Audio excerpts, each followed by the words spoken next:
Vamos a conversar con Tiziana Polecel, presidenta de Consecomercio. O presidente, según sea el caso, Tiziana, tú sabes que en esta disputa en cuanto a nomenclatura hay muchas cosas que decirse. Pero bueno, mira, estamos ya, como suele decirse, ya en la fase final de este año. Está por extinguirse este año 2022. Han pasado cosas en los últimos días muy particulares.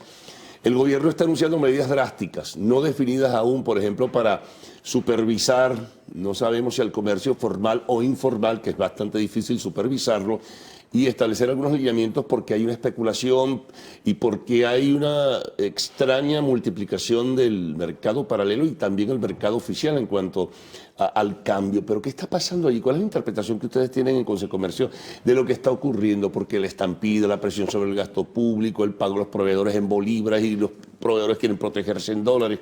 Son muchas cosas. Bueno, bienvenida, por supuesto. Gracias. En realidad, sí, esto siempre ocurre a final de año, eso hay que tenerlo claro. Hay un movimiento inusual, tanto de pagos como, digamos, de ventas, etcétera. Esto ocurre. Obviamente, al comercio esto, de alguna forma, lo desestabiliza de manera importante, porque el comercio no puede nunca ir a la par de esa subida. Entonces, por supuesto, si no puede ir a la par, porque entre otras cosas, las ventas este diciembre tampoco son lo esperado, no puedes colocar precios en función de esas modificaciones que existen y más bien se te reduce o en algunos casos desaparece la utilidad. Y eso, por supuesto, genera preocupación. El comercio está preocupado en ese sentido porque no puede ajustar los precios de la misma forma como se mueve el dólar. Y eso está, digamos, es una realidad de alguna manera y estamos tratando, por supuesto, de ver cómo solventarla haciendo de pronto ofertas, tratando de incrementar un poco las ventas, ¿no? Ahora fíjate tú lo siguiente, si hay una expansión por la circunstancia o la coyuntura del gasto público que ejerce presión inflacionaria, bien dices que tampoco el comercio se ha venido beneficiando de la forma como algunos estaban pronosticando o vaticinaban. ¿Qué ha pasado allí? Bueno, es que justamente nosotros los comerciantes no tenemos que poner nuestros precios de acuerdo al mercado y el mercado está contraído. Tenemos un mercado que no tiene crédito, que tiene que disponer para hacer sus compras navideñas de lo que tiene. Y al tener lo que tiene, pues el comercio tampoco puede, insisto, equipararse a esa subida. En algunos casos nos afirman, especialmente fuera de Caracas, bueno, que las utilidades del mes no van a ser lo esperado, pero por lo menos aspiran a tener flujo de caja, que ya es bastante, ¿no? Ahora fíjate, también ejerce presión sobre ese mercado cambiario una circunstancia que a buena parte de los proveedores del Estado les están pagando en bolívares. Y ellos para protegerse se refugian, ¿verdad?, en el dólar. Tratan de comprar desesperadamente dólares para mantener o nutrir su inventario. Eso también está de alguna forma afectando todo esto. Sí, porque es un tema de confianza. O sea, si tienes bolívares, tratas de protegerte de alguna manera, porque sabes que en bolívares se pulveriza el ingreso que tienes, tanto el consumidor en su bolsillo como el propio comercio, la industria, etcétera. Porque, digamos, ahí hay un tema importante de confianza, ¿no? Ahora, si tú sabías, digo yo, gobierno, que eso podía ocurrir, ¿por qué no se tomaron las previsiones del caso? Bueno, porque tampoco se tenían quizás los recursos para hacerlo, ¿no? Sí, claro, tampoco podía seguir inyectándole dinero a cada momento al mercado. Quizás no tenían los recursos, pero probablemente eso ocurre esta semana. Sin duda alguna es lo que uno presume que pudiera ocurrir, ¿no? Algunos visualizan que esto es el impacto del mes, pero que de repente en enero las cosas vuelven otra vez a calmarse, etcétera, etcétera. Bueno, hacer predicciones en economía no es fácil, ¿no? Bueno, en Venezuela, ¿no? Y en Venezuela, no es nada, particularmente en Venezuela. No es nada fácil, realmente nosotros tenemos que siempre partir de 3, 4 escenarios totalmente diferentes, porque justamente para enero es un mes para gran parte del comercio, es un mes de no tanto movimiento. Digo gran parte porque hay otro tipo de comercio que sí comienza actividad en enero, ¿no? Porque recordemos que el sector comercio tiene muchas variables, no solamente las tiendas que venden en Navidad, ¿no? No, por supuesto. Ahora fíjate una cosa, que son denuncias que se manejan públicamente. Y además, uno se lo plantea en forma clara y explícita. ¿Cómo tú controlas el comercio informal? ¿Cómo tú controlas, por ejemplo, que en el mercado, que aquí no nos decían compañeros de trabajo de la hollada, te están poniendo el dólar entre 20 y 25? Sí. ¿Cómo ese abuso, cómo lo restringes? Bueno, en realidad eso es lo que probablemente las instituciones de gobierno que hacen fiscalizaciones tendrían que, digamos, concentrarse en eso y no tanto en el comercio formal, porque como hemos señalado, el comercio formal todo utiliza la tasa del Banco Central de Venezuela. Aun cuando a veces hay algunos que se pasan de la raya. Puede ser, pero es una minoría, Sí. porque el comercio formal, primero, es fiscalizado, es controlado y no lo hace además por propia naturaleza de cumplimiento de las leyes, ¿no? Ahora, ya que mencionas el tema de la informalidad y siendo esta época tan particular, sí me gustaría tocar un tema importante, que es una alerta que le estamos haciendo a los consumidores, especialmente en el tema de los juguetes. Hay juguetes, estamos detectando que hay en el mercado informal hay juguetes falsificados. Los juguetes probablemente es uno de los productos que requiere mayores controles de calidad por razones obvias. Los niños se meten en la boca los juguetes, etcétera, y es muy importante que el consumidor tenga claro que es mejor comprar un juguete en el comercio formal, quien le dé factura, quien le dé recibo, que sea un negocio establecido, porque la informalidad lamentablemente se abastece de los ilícitos, se abastece en muchas ocasiones de las falsificaciones, y eso representa un gran peligro para los niños, ¿no?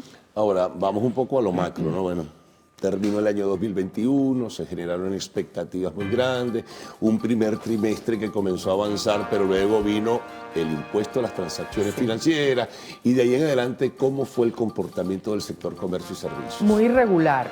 Los primeros 3 meses fueron, como tú lo señalas, subida leve, pero subida al fin. A partir del mes número 4, pues la verdad que hubo ralentización y en algunos casos freno absoluto. Los impuestos es una de las razones. Ya casi al final del año volvimos a ver un comportamiento de subida, pero no lo esperado. El año para el sector comercio en general no cierra con cifras esperadas, ¿no? Bueno, hagamos una pausa, Tiziana. Vamos a regresar enseguida para seguir conversando con Tiziana Policel, presidenta de Consecomercio.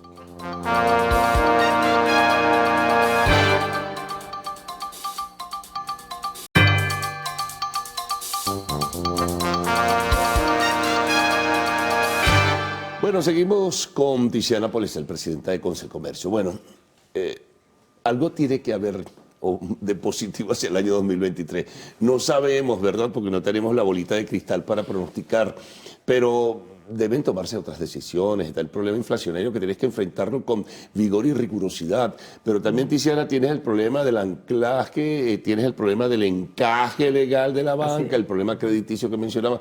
Si tú no das mayor apertura, vamos a seguir dando tumbos también. Sí, es lo que nosotros hemos señalado. Lo que verdaderamente dinamiza y lo que verdaderamente es un paso hacia la recuperación es el crédito. Si nosotros no buscamos alternativas en ese sentido, va a ser difícil que nosotros logremos una recuperación sostenida. Pues fíjate lo que pasó este año, 3 meses relativamente buenos para luego, con carga impositiva y con una serie de medidas, lamentablemente no pudimos tener un año, digamos, de crecimiento sostenido, por lo menos de parte del comercio. Y obviamente, pues eso no te permite planificar, etcétera. Es necesario que el año que viene quizás tratemos de abordar algunas fórmulas para poder oxigenar al comercio y al consumo de crédito. Tiene que haber alguna manera de lograrlo. Definitivamente hay algunas propuestas que surgen de que se le permita a la banca prestar sobre el dinero que tienen en custodia, etcétera. Hay algunas propuestas. En divisas, por ejemplo, prestar en divisas con el dinero que tienen en custodia. Hay algunas propuestas que están en el aire.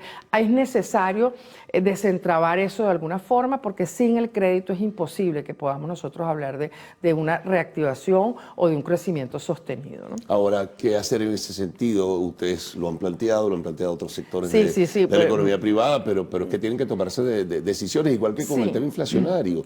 Tiene que establecerse no sé si llamarlo plan estratégico, como quiera llamarse, pero algo hay que hacer. No olvidemos que también está el elemento tasas, tributos, que ha impactado. Por cierto, muchísimo. Lo de la armonización tributaria que está en cierres para aprobarse. Exactamente. Ese es otro gran problema que hay. Eso sería también importante, porque de alguna forma esas cargas están incidiendo en los costos, están incidiendo muchísimo en los precios finales de los productos. No menos importante es que nosotros logremos lograr un suministro de combustible, de energía eléctrica regular. Fíjense que otra vez hay problemas, especialmente fuera de Caracas, de combustible. Sí. Esto encarece el precio de los productos al consumidor final porque ralentiza todo el proceso de que llegue ese producto al comercio. Bueno, obviamente eso genera problemas además importantes. El tema de la energía eléctrica, el tema de la conectividad, son muchos aspectos que de comenzarse a abordar. Y bueno, creemos nosotros que con las conversaciones de México, con, digamos, ese camino a que nos podamos entender, el año que viene tendría que ser mejor y vamos todos a apostar para eso. Yo creo que es importante que todos vayamos en ese sentido, ¿no? Claro, lo que tiene que haber es mayor cercanía, convergencia, tomar más en cuenta lo que el sector privado plantea, un poco descargar los prejuicios ideológicos que están ahí siempre flotando. Eso ha ocurrido, porque la verdad que las relaciones que nosotros tenemos con quienes son nuestros interlocutores en el gobierno han fluido. Hay comunicación permanente, además nosotros podemos percibir que entienden nuestros problemas, también nosotros escuchamos, escuchamos esa óptica que creo que es importante, pero sí yo creo que hay que trabajar un poco más articuladamente y entender que el país necesita que todos actuemos con más rapidez, tanto las decisiones de gobierno como lo que nosotros hacemos. El caso de, que es importante también citarlo aprovechando la ocasión, Tiziana, de la competencia desleal, en fin. El sector industrial se queja que se mantiene una competencia desleal, que hay importadores que gozan de una serie de privilegios, que hay importadores que no pagan los impuestos. ¿Cómo va eso? Porque al final de cuentas, quien distribuye y quien vende esos productos, sean nacionales o importados del comercio, ¿no? Sí, bueno, hubo una mejora importante en las exoneraciones. Entiendo que de 4.000 productos que tenían esas exoneraciones, en este momento estamos hablando de 2.000. O sea, la industria ha trabajado un poco en ese sentido, pero la mayor preocupación nuestra, hablando de competencia desleal, son los ilícitos aduaneros, lo que la gente conoce como contrabando. Ahí es donde está el problema, no solo para la industria, no solo para el comercio formal, sino para el consumidor. Entonces nosotros habíamos solicitado este año que se reactivara la Comisión Presidencial contra el Ilícito Aduanero, no lo hemos logrado, tendremos que argumentarlo mejor, tendremos que insistir más, porque es una forma de trabajar articuladamente industria, comercio y todos, digamos, los entes del Estado que pudiéramos apoyarnos. Se ha hecho algo. Hay que, por ejemplo, hace más o menos un mes el CICPC hizo todo un trabajo de decomisar y de fiscalizar, etcétera, el tema de las medicinas, medicamentos provenientes de ilícito. Pero es necesario trabajar todos los demás sectores, porque esa competencia desleal no solamente está en medicamentos, está en alimentos, está en autopartes, está en juguetes, está en casi todo, tabaco, licores. Es necesario que abordemos un poco todo eso, porque eso sí representa una competencia desleal que, insisto, no es solamente el problema hacia nosotros. El fisco no percibe, pero el consumidor se ve perjudicado porque puede estar comprando productos de baja calidad. Lo que pasa, bueno, la intuición colectiva siempre apunta a decir, a lo mejor en respuesta muy genérica, es que ahí se mueven muchos intereses, hay mucho dinero de por medio, qué está pasando en las aduanas, en fin, siempre hay un interrogante de por medio. Sí, claro que sí, pero por eso es que ese ente que se creó y que funcionó hace muchos años de manera además articulada, pudiera ser una vía para que en una mesa nos sentemos y llevemos esos casos. Ahí, digamos, sería ese el mecanismo más apropiado para que nosotros llevemos los casos y quienes tienen competencias de investigación lo hagan, ¿no? Miren, una queja que me vino porque alguien me la comentó recién, es el tema de que en algunos comercios, en forma no legal, están cobrando con un 5% de comisión sobre el pago con tarjetas de crédito. Eso no es permisible. Sí, eso no es legal, es correcto, ¿no? Y también hay que ver allí quiénes hacen eso, quiénes son los comerciantes. Yo insisto. ¿Qué debe hacer la gente? Denunciarlo ante el SUNDE. Sí, el SUNDE. El organismo sería el SUNDE, es correcto. Pero por eso insistimos, entre más formal sea el establecimiento, menos posibilidades hay de que todas esas cosas ocurran. Cierra este año y ya concluimos, Tiziana, con con optimismo o con expectativas? Bueno, la verdad que por naturaleza los comerciantes somos optimistas, especialmente aquellos que estamos convencidos y no Y en este queremos país. cerrar y no nos queremos ir y confiamos en la capacidad del venezolano en sobrellevar los problemas. Nosotros quizás no es tanto optimismo, sino ganas de seguir aportando y ganas de que realmente podamos Sí. tener prosperidad, podamos alcanzar salarios justos, podamos tener una vida mucho mejor. Nosotros vamos a seguir apostando por eso. Bueno, muy bien. Muchas gracias. Nos hemos paseado, bueno, por una cantidad de cosas que son muy importantes y que sirven de orientación Así es. a la opinión pública. Tiziana, muy amable. Nos vamos a la pausa. Al regreso, arte y espectáculos en lo actual.